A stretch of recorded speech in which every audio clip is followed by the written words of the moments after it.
সুদখোরের মাথাটা থাকবে জমিনে আর পা দুটো থাকবে আকাশে। উল্টো কাজ করেছে কি? উল্টো। আল্লাহ দাবি ছিল কি? যাকাত দাও, সুদ খেও না।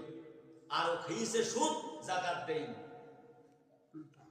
এজন্য আল্লাহ পাক বলেছেন ফাইল্লাম তাফালু ফাজানু বিহারবিন মিনাল্লাহি ওয়া রাসূলিহি।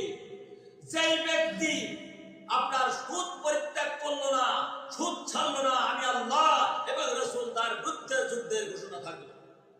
ফাইল্লাম তাফালু ফাজানু বিহারবিন মিনাল্লাহি ওয়া রাসূলিহি। সুদখোর আল্লাহর নবী মেরাজে যে দেখলেন জাহান্নামের রাস্তার মধ্যে একদল মানুষ আছে, যে মানুষগুলি পেটটা হচ্ছে এত বড়, দেহসারা পেটের জ্বালায় সে ছটফট করছে, তার পেটের মধ্যে সাপ বিচ্ছু দংশন করছে, চিৎকার করছে।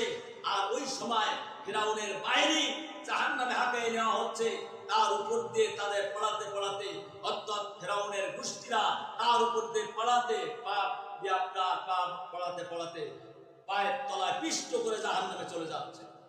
আল্লাহ নবী দেখে এসেছেন। আল্লাহ নবী এটাও দেখলেন।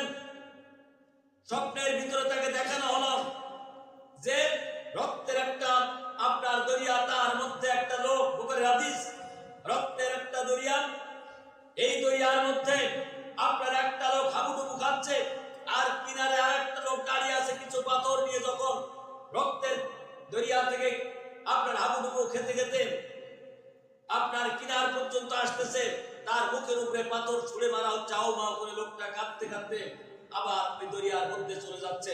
আল্লাহ রাসূল জিজ্ঞেস করলেন সাথীদেরকে, এই ব্যক্তির অবস্থা এরকম কেন? বলছে যে এই ব্যক্তি তো ওই ব্যক্তি, যেই ব্যক্তি আল্লাহর দুনিয়ায় আল্লাহর বিধানকে বাদ দিয়ে তার নিজের নফসের খায়সাত পূরণ করতে গিয়ে জন্মের সুদ খেয়েছে।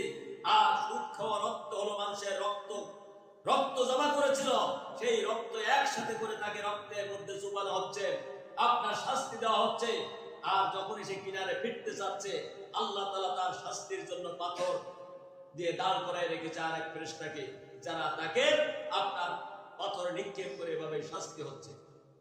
আমার ভাইরা, এই জন্য আমি আর বলার সময় পাচ্ছি না, মনে হয় সময় শেষ হয়ে গেছে। এই জন্য যা হোক, অনেক কথা। আমাদের পরকাল